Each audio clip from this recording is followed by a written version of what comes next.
Alright guys, Will here from ZaltekReviews.com. Today I'm taking a look at the HOLMR Epifarer dual timer sports watch.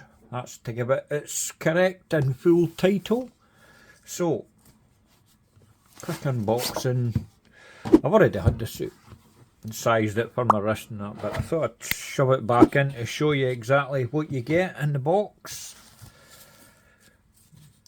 Bright red leather watch roll. Right, hang on. And a warranty card. This thing is absolutely solid. Could use this as a weapon, man. It's quite heavy. Anyway, no here to look at that. Nice wee dual slot watch roll, space for two watches, and here's the watch. Get rid of that. As I say, as it's sort of sized up for me anyway. If you follow me on Instagram, you would have seen wrist shots and everything of this, because I sized it up as soon as it arrived. And obviously put it on Instagram pretty much straight away. They sent me the green one. Never been a fan of green watches, but me being the professional reviewer that I am, what he's all laughing at. I've never been a fan of green watches, but considering this is like a Fume dial, there's very little green. But anyway, play the intro.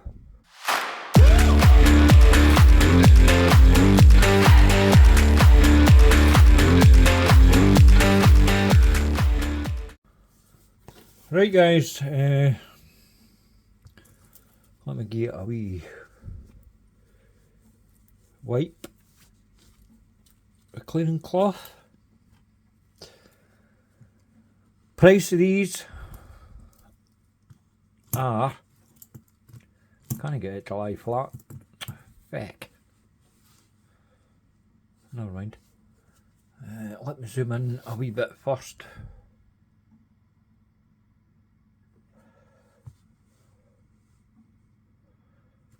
See if I can tilt that light away. Oh, that's no good. Can't see nothing. No. You can see the effect in the dial when I do that. I'll just leave it there. Right, price of these $529 US. I'll give you dimensions while I'm here. Case diameter 40.3mm, total thickness 11.9mm, lug to lug 46.8, and a 20mm lug width.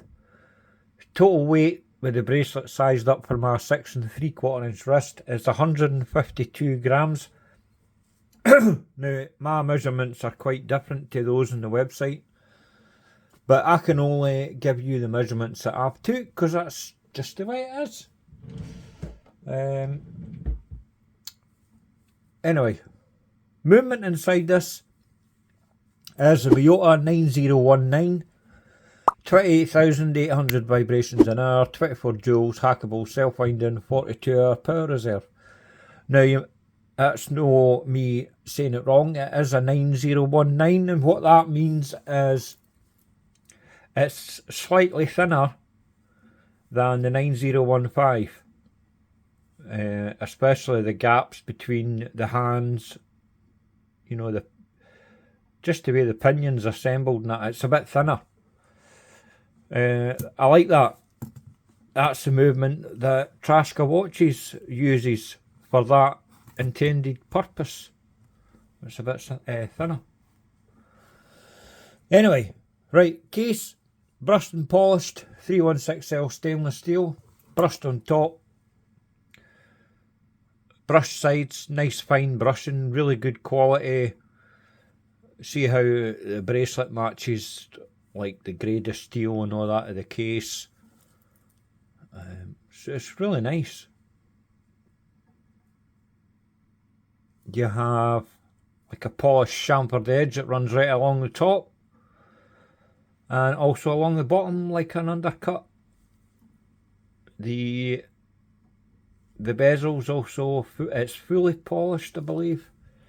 Let me just check that.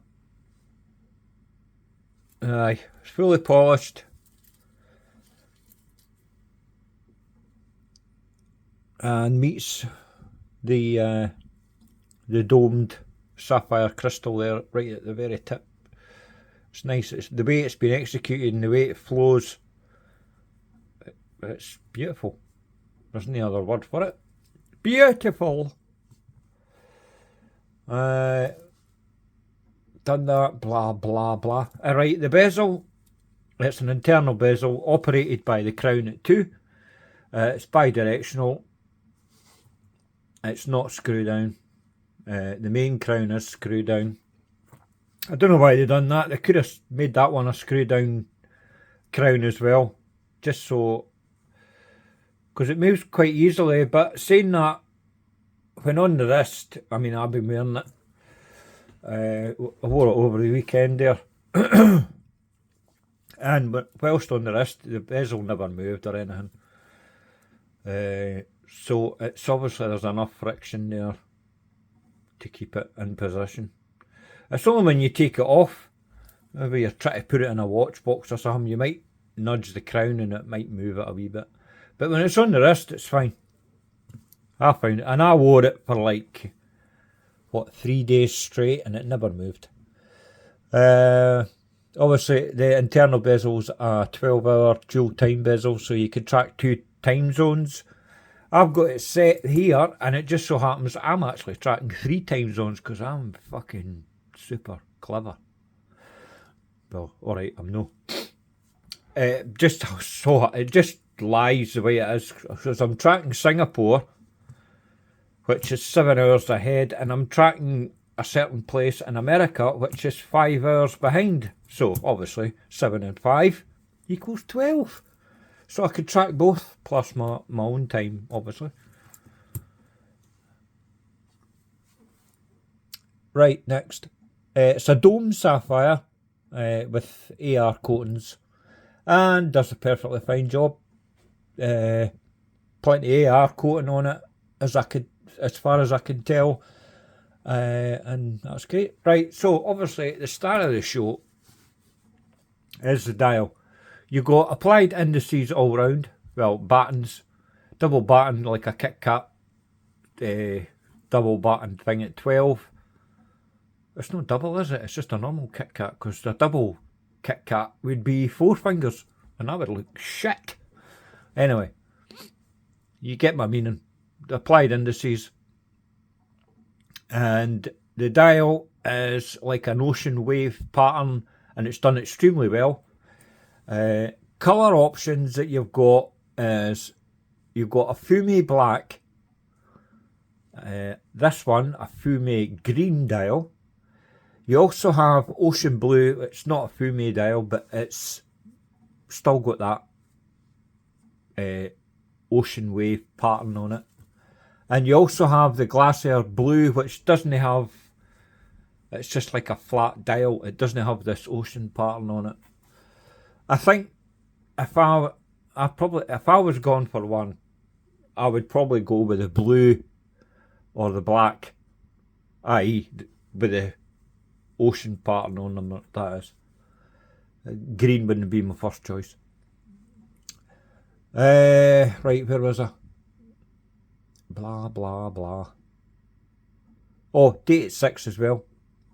It's framed, but the frame itself is sunken right into the dial, so it doesn't stick out like an eyesore. So I like that. And it's also colour matched, which is another tick from me. Date in the correct position, and it's colour matched. Happy days. The loom. Aye, the loom. Swiss Super Luminova BGW9. And it's a good application, but I mean, this is for fuck's sake, this is a sports watch, so it's no like dive watch level loom or anything, but it's still good considering, I mean, they battens, they're no very big, but I mean, the loom, it lasts, what, 20 minutes or so before you start seeing it fade, after it's had a decent charge with the sun or with a torch or UV torch or whatever. See if I can get that, just so you could, because I keep moving it, that'll do. Water resistance is 150 metres, perfect for a sports watch. They could have made it more, but it's pointless. It's a sports watch, man. 150 metres is plenty.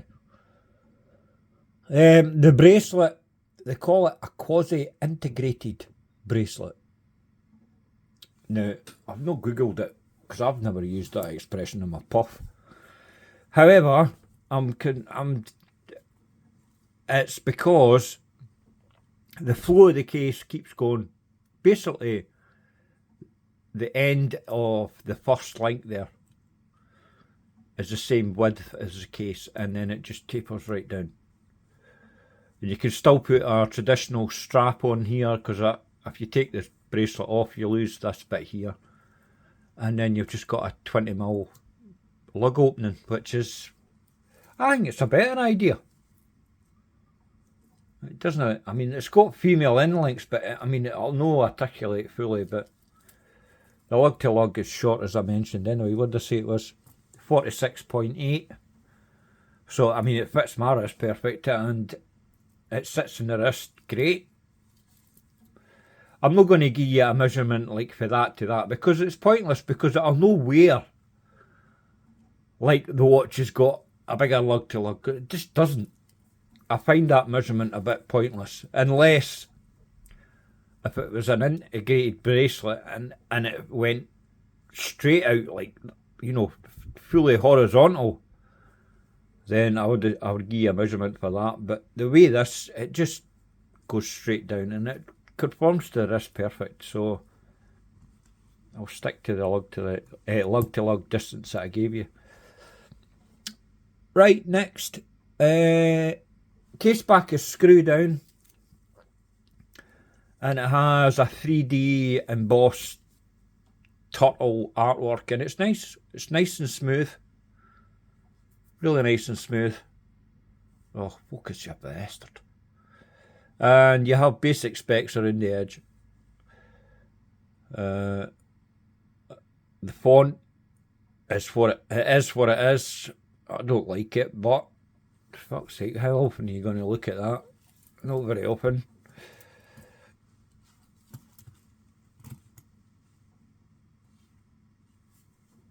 Right, for fuck's sake. Where was it? Aye, that was the case back. The crowns, there's obviously two crowns. Both are 6.5mm. They are signed. There's the main crown, and there's the crown for the internal bezel, and they're both signed with the same logo for HOLMR. All very nice. Aye, good size as well.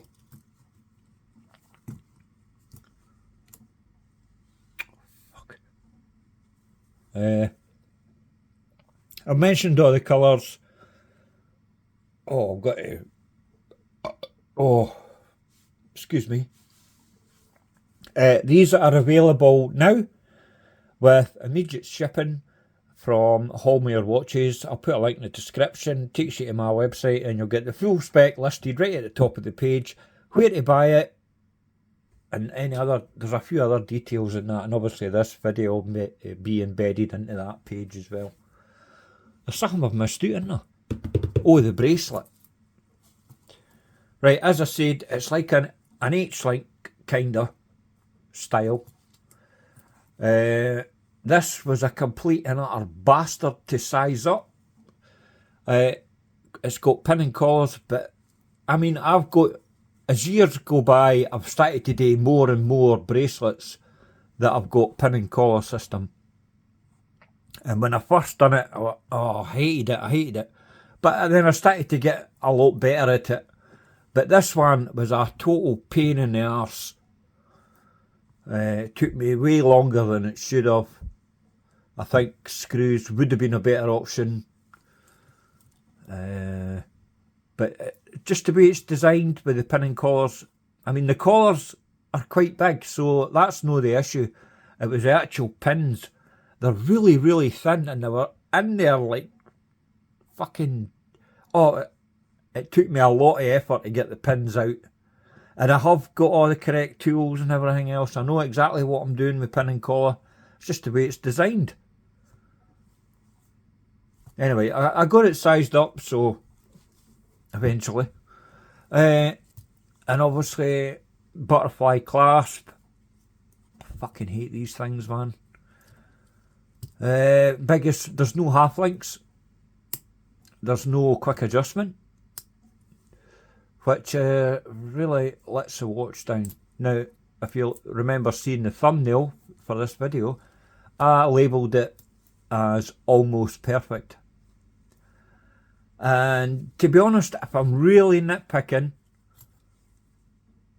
this crown, and I made it screw down. But I mean, it's no a major thing. The biggest thing is this fucking thing, butterfly clasp. If they supplied half links, then I might have got a better fit. I mean, the way this wears on my wrist, it's a bit tight. But if you take a link out, put another link in, it was too loose. It was like a jangly friggin' bangle or something on my wrist for the 1980s. That's my only problem with this watch. I love the dial. I love the texture of the dial. I love the build quality. I love the bracelet. I really like the way it wears on wrist. I love that just flow from the case onto the bracelet. I really, really do like that. It's just that ruins it. No micro adjust, which is a shame. Because I'd have been singing this watch's praise, and I gave it a platinum award easily. Because I really do like it. It's just a shame about that clasp. Gutted. Maybe they'll do a version 2 of this, and I would gladly review that when they get rid of that. Or give me half links. There's got to be some way of getting a perfect fit. You might be lucky though. I mean, it might fit your wrist perfect. But for me, it didn't. It's a bit tight. Warranty wise, you're looking at 2 years, which is bang on perfect. No complaints there. Right, I'll give you a quick... leave that there now. Let's zoom out again. Quick wrist check. I'm wearing the... what's this fucking thing called? Cestrian Master Series. Quite a new release. I like it. And it's cheap as chips. 135 quid. Right, let me take that off. And I'll show you what I mean when I put this on wrist. I like it. I love the way it looks from the top down. Even from the side. But it's when you look at it from the back. Oh, you bastard, that is quite tight. Right, there you go. As you can see, I really like that bracelet. I just wish that what Dorenzo watch has done with this style of bracelet, well, theirs is fully integrated, but they gave you the option of a slim diver style clasp that was really nice. and it gave you, what, 3 or 4 levels of micro adjustment, so it solved the problem straight away, whereas this doesn't. And it's a shame, because I prefer this bracelet. I prefer this watch and the size and everything. I mean, look, it sits on my wrist perfect. It's nice and flat, slim. Jody from Just One More Watch reviewed this a while ago, and he says it wears bigger than a 40. I don't think it wears bigger. No, in the traditional, you know, you would think bigger, you think, oh, it's got a big dial and the lug to lug's big or whatever. It's no that. I would say it wears like a wide 40 because of the bracelet. You could easily take the bracelet off though and put a traditional strap on, and that would totally bring it right back down to a normal 40-20. But I really like this bracelet. Just the clasp I don't like. And I like the way that it wears skinny wide. Call it a fat 40. Anyway, I don't think I've missed anything. I put the B-roll in. I haven't even done it yet, but I'll do it. Right guys, thanks very much for watching. Please like, share, subscribe, comment below. It all helps. And that's it. I'll see you in the next video, guys. Toodles!